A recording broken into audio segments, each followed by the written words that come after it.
প্রথম প্রথম কত দুধ, চিনি, ময়দা, আটা।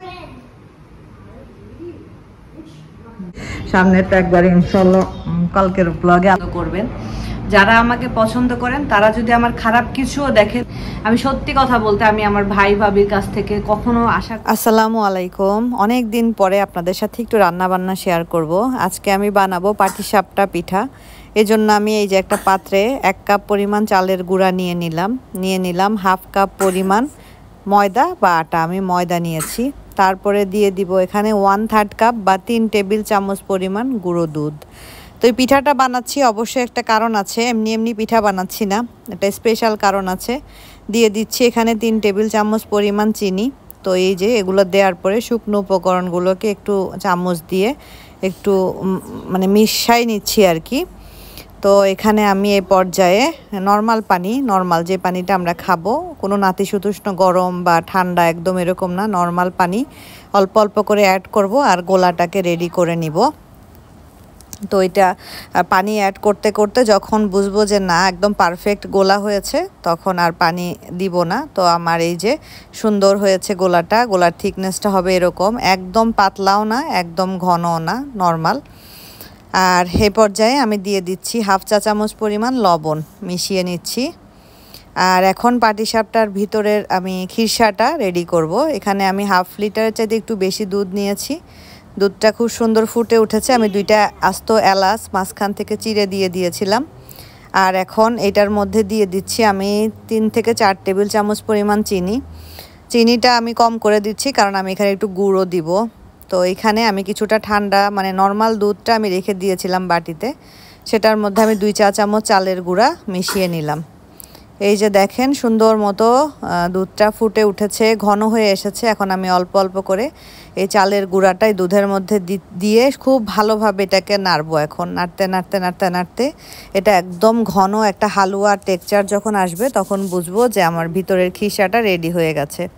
তো অনেকখানি ঘন হয়ে এসেছে। এই পর্যায়ে আমি খেজুরের গুড়টা দিয়ে দিলাম। যেহেতু এই গুড়টা একদম খাঁটি গুড়, তাই এটা গরম দুধ বা ঠান্ডা দুধ কোনো কিছুর মধ্যে দিলেই আল্লাহর রহমতে দুধ ফেটে যায় না। তো এখানে আমি যেরকম মিষ্টি খাবো ওই অনুযায়ী গুড়টা দিচ্ছি, আগে চিনিও দিয়েছি, তাই গুড়টা একটু বুঝে শুনে দিতে হবে। এখন নাড়তে নাড়তে নাড়তে নাড়তে চুলার জালটা কমিয়ে নাড়তে নাড়তে এটা যখন শক্ত হয়ে আসবে, হালুয়ার মতো হয়ে আসবে, বুঝতে হবে হয়ে গেছে। এই যে খুব সুন্দর মতো আমার ভিতরের খিসাটা রেডি হয়ে গেছে। তো এই যে একটা ফ্রাই প্যান নিয়েছি, একদম নতুন একটা ফ্রাই প্যান। আপনাদের তেলা যদি ফ্রাই প্যান থাকে ওইরকম দেখে একটা ফ্রাই প্যান নেবেন। একটু গরম করে অল্প একটু তেল ব্রাশ করে নিয়েছিলাম ফ্রাই প্যানটা। এখন আমি গোলা থেকে সেই যে গোলাটা বানিয়ে রেখেছিলাম সেটা থেকে দিয়ে এই যেভাবে রুটির মতো করে নিলাম। এটা তো আসলে আর বলে বোঝানোর দরকার নেই, এটা আপনারা দেখেই বুঝতে পারছেন। এখন আমি এই যে খিরসা দিয়ে যেভাবে পাটিসাপটা পিঠা বানানো হয় ঠিক ওইভাবেই আমি এখন পিঠাগুলা বানিয়ে নিব। আলহামদুলিল্লাহ আমার গোলাটাও পারফেক্ট হয়েছে, খিরসাটাও সুন্দর হয়েছে। আর এই যে দেখেন পিঠাটাও মাশাআল্লাহ খুব সুন্দর মতো হচ্ছে। কিন্তু যদি আপনারা চান আপনারা কিন্তু গোলাতেও একটু গুড় দিতে পারেন, তাহলে সুন্দর পিঠার কালারটা একটু গুড়ের কালারের মতো আসবে আর কি। এভাবে করে আমি সবগুলা পিঠা বানিয়ে নিয়েছি। আমার অনেকগুলাই পিঠা হয়েছে। তো এই যে একটা পিঠা আমি ট্রাই করব, তারপরে বুঝবো যে টেস্টটা কেমন হয়েছে। তো আমার পাটিসাপটা পিঠাগুলো তো সুন্দর মতো বানানো হয়ে গেছে। একটু টেস্ট করে দেখেছি, আলহামদুলিল্লাহ পারফেক্ট হয়েছে। আসলে এই পিঠা আস্তে আস্তে বানাতে বানাতে এখন ভালো হয়। প্রথম প্রথম কত দুধ, চিনি, ময়দা, আটা নষ্ট করেছি তার হিসাব নেই। আর এক সময় ছিল যখন পিঠার গোলাটাও রেডি করতে পারবো, এটা কখনো চিন্তাই করিনি। কারণ ভাবতাম এই পিঠা আমাকে দিয়ে হবে না, আমি মনে হয় পারবো না। আসলে মানুষ চেষ্টা করলে সব পারে না এমন কোনো কাজ নেই। কারণ সত্যি কথা বলতে আমার আম্মু অত বেশি পিঠা বানাতো না, মানে নর্মাল পিঠা যেগুলা ধরেন ভাপা পিঠা, তারপর তেলের পিঠা, চিতই পিঠা, এগুলার মধ্যে সীমাবদ্ধ থাকতো আর কি। এত হরেক রকমের পিঠা আম্মু বানাতে পারতো না। তো আমি অনেক সময় নিজে নিজে ট্রাই করতে করতে ইউটিউব দেখে এগুলা করতে করতে পিঠা বানানো শিখেছি। আর আজকে পাটিসাপটা পিঠাটা সত্যি খুবই মজার, অসাধারণ হয়েছে। এখন এই যে মুরগিটা কষায় রাখছিলাম, তো মুরগিটাতে এখন একটু গরম পানি দিলাম, হালকা একটু ঝোল করব, কারণ রাত্রে আমাদের খেতে হবে। রাত্রে তেমন কিছু নাই, দুপুরে রান্না ছিল ফ্রিজে, সেগুলো আমরা খেয়েছি। আর কালকে যেহেতু আমার বাসায় একটা খুব সুন্দর আয়োজন আছে, খুবই সুন্দর একটা আয়োজন আছে ইনশাআল্লাহ, তো সেটার জন্য রাত্রে থেকে প্রস্তুতি নিয়ে রাখতেছি। টুকটাক ডেকোরেশনেরও দরকার আছে। তো এইটাতে এখন একটু ঝোল দিলাম। এই ঝোল দিয়ে আমার ফ্রিজে কয়েকটা চিতই পিঠা আছে, সেটাকে এখন আমি ওভেনে একটু গরম করব, গরম করে এই ঝোল দিয়ে একটু পিঠাটা খাবো আর কি। আর এখানে দেখতে পাচ্ছেন একটা ছোট্ট কিউট বাচ্চাটা ঘুমায় গেছিল। কিউট বাচ্চাটা ঘুম থেকে উঠলো। কিউট বাচ্চাটার আজকে স্কুলে একটা খুব সুন্দর অনুষ্ঠান ছিল, তো এখন সে পানি খাচ্ছে। আমরা নরমালি এখন ফিল্টারের কানেকশন বন্ধ করে রাখি, মানে ঠান্ডা গরম কানেকশন বন্ধ করে রাখি, কারণ সে এখানে আসে দাঁড়ায় আর সমানে ঠান্ডা পানি খায় আর ঠান্ডা লাগায়। আমি তরকারিতে ঝোল দেওয়া দাও, বন্ধ করে দাও।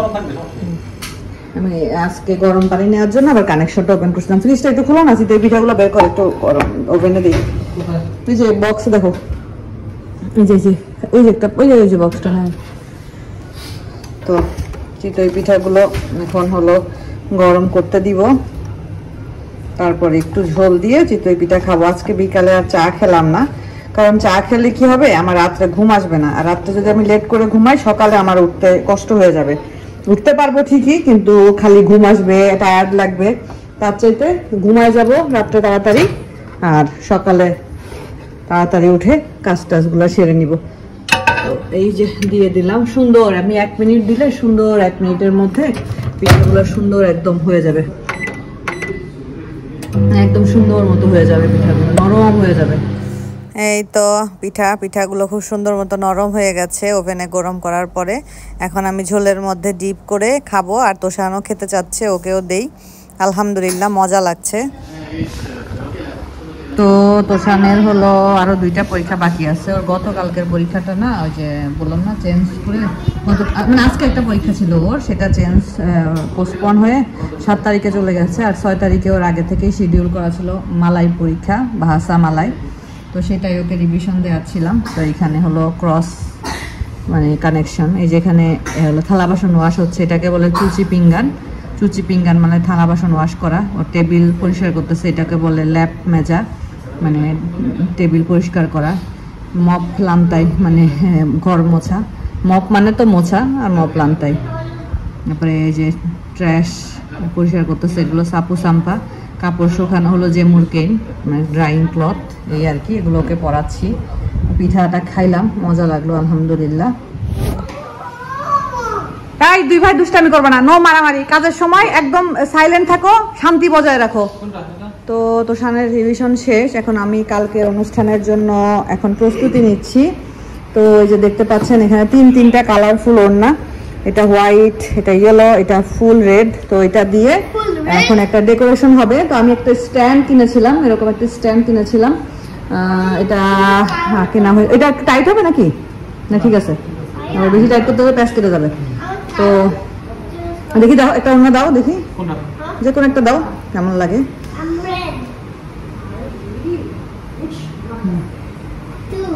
একদম নিচ পর্যন্ত দিবা, হ্যাঁ ওড়নাটা।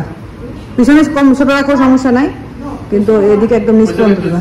হ্যাঁ দিতে হবে তো, সে তো দিবই। দিয়ে দাও। হ্যাঁ, তো এই যেভাবে হ্যাঁ, এটা আমি ধরছি। ওকে, একদম এখানে পর্যন্ত দাও। হ্যাঁ হ্যাঁ, আর বড় দিব না, ওটা দেখে যাবে তো, দেখে যাবে তো, সমস্যা নেই। এটাকে ইয়ে করে দিচ্ছি। হ্যাঁ, ক্লিপ দাও, তবে ক্লিপ দাও, 1 ক্লিপ গিভ মি প্লিজ। তো এটার সাথে এই যে ক্লিপও দিয়েছে। ক্লিপগুলো এত শক্ত, সেই শক্ত ক্লিপ। ওকে, ওখানে আরেকটা দিয়ে তারপর এটা লাগাবো, বুঝছো? হ্যাঁ, একদম নিচ পর্যন্ত হবে তো। ঠিক আছে, আমি তো লাগাইনি, তারপরে দেখাচ্ছি আপনাদেরকে। আমি একবার বলছি চুপ করে বসতে। কি করবো, এদের যন্ত্রণায় কোনো কিছু করতে পারি না। আমি পেপার ডেকোরেশন ফ্যান্স বা পিন হুইল যেগুলোকে বলে, এগুলো কিনেছিলাম ডেকোরেশনের জন্য। তো এগুলো এখন সুন্দর করে একটা করে লাগাই দিব।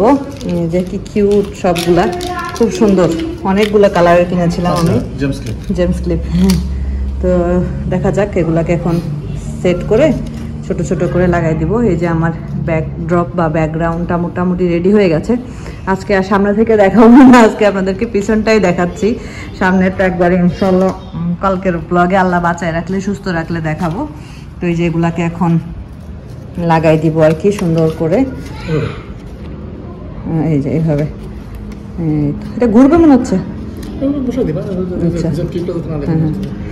ওকে, আপনাদের ভাইয়া আমাকে হেল্প করছে, ধন্যবাদ ধন্যবাদ এত সুন্দর আয়োজনে আমাকে হেল্প করার জন্য। তো সাজাইলাম সুন্দর করে, একদম যতটুকু পারি একটু ডেকোরেশন করলাম। কালকে আমার বাসায় একটা সুন্দর একটা আয়োজন আছে, তো সেই উপলক্ষে একটু ডেকোরেশন করলাম। আমি দেখি কতক্ষণ আপনাদের ক্যামেরার দিকে তাকাই থেকে কথা বলতে পারি, কারণ আমি যেহেতু ফ্ল্যাশ লাইটটা জ্বলে অনেকক্ষণ পর্যন্ত ক্যামেরার দিকে তাকায় থাকাটা আমার জন্য অনেক বেশি টাফ ব্যাপার হয়ে যায়। তারপরে যদি আবার ক্যামেরার দিকে তাকায় না থাকি তাহলেও অনেকে বলেন যে অন্য দিকে তাকায় থেকে কেন কথা বলেন। আর কথা বলার সময় একটু চোখ টোক এদিকে ওদিকে নাড়াইলে আবার চোখের পলক পড়লে অনেকে বলেন এত চোখ ঘুরায় কথা বলেন কেন, খুবই বিরক্ত লাগে। আসলে আমি একটা মানুষ, আমার পক্ষে সবার মন জুগায়ে চলা সম্ভব না, আমি সবার মন পাবো এমনটাও না। যারা আমাকে অপছন্দ করেন তারা যদি আমার ভালো কিছুও দেখেন সেখানেও খুদ বের করে আমাকে অপছন্দ করবেন। যারা আমাকে পছন্দ করেন তারা যদি আমার খারাপ কিছুও দেখেন ওইটাকে আপনারা নিজেদের মতো করে পজিটিভ বানিয়ে আমাকে পছন্দ করবেন, এটাই নিয়ম। তাই আমি আসলে কষ্ট করে একদম ক্যামেরার দিকে তাকায় থেকে কথা বলে আমার চোখের সমস্যা করে কথা বলে আমি আসলে কমফোর্ট ফিল করব না, তাই আমি ওইভাবে কথা বলতে চাইও না। তো আপনারা অনেকেই আমাকে পছন্দ করেন, অনেকেই আমাকে সুন্দর সুন্দর করে কমেন্ট করেন। আসলে অনেক কমেন্ট আমার পড়া হয় না, আমি সময়ের অভাবে পড়তে পারি না। ইদানিং আমি অনেক ব্যস্ত থাকি, সকাল থেকে রাত পর্যন্ত আমার টানা শিডিউল থাকে। 2 বাচ্চার স্কুল, 2 বাচ্চার পড়াশোনা, 2 বাচ্চার টেক কেয়ার বেশিরভাগ আমাকে করতে হয়। আপনাদের ভাইয়া অফিসে থাকে, ও আসার পরে যতটা সম্ভব পারে আমাকে হেল্প করে, বাট বাকিগুলো তো আমাকেই করতে হয়। তাই আমি আসলে চেষ্টা করেও অনেক কিছু চাইলেও পারি না। তো আমি মাঝে মধ্যে কমেন্ট পড়ি, হয়তো বা পাবলিশ করা হয় না, বাট কমেন্ট সেকশনে গিয়ে কমেন্ট পড়ি।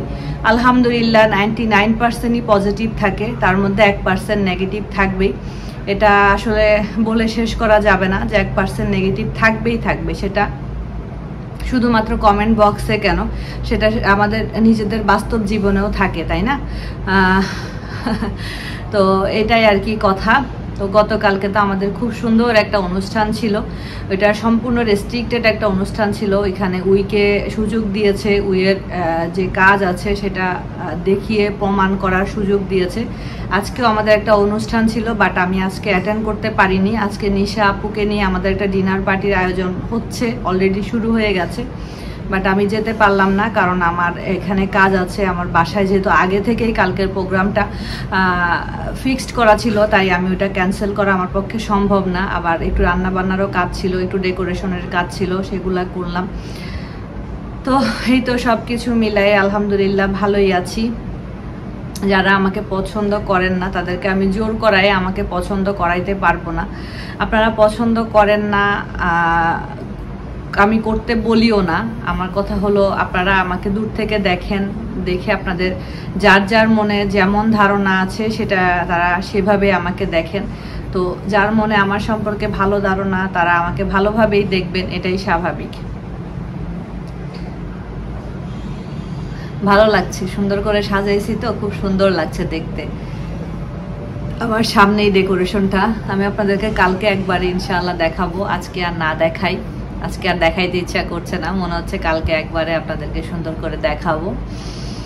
তো আপনাদের ভাইয়া আলহামদুলিল্লাহ আমাকে তো হেল্প করে, সব কিছুতেই হেল্প করে। ও কখনোই আমাকে কোনো কিছুর জন্য নিষেধ করে না যে এটা করো না, ওইটা করো না, এটা কেন করতেছো, ওইটা ওইভাবে কেন করলা। ও সব কিছুতেই আমাকে সাপোর্ট করে। আর আমিও ছোট থেকে ছোট জিনিস কিছু করতে গেলে ওকে জিজ্ঞাসা করি, ওকে জিজ্ঞাসা না করে আমি কখনো কিচ্ছু করি না, কিচ্ছু না। এজন্য আমার প্রাধান্যটা ও অনেক দেয়, অনেক অনেক দেয়। এটা আলহামদুলিল্লাহ আমার কাছে খুব ভালো লাগে।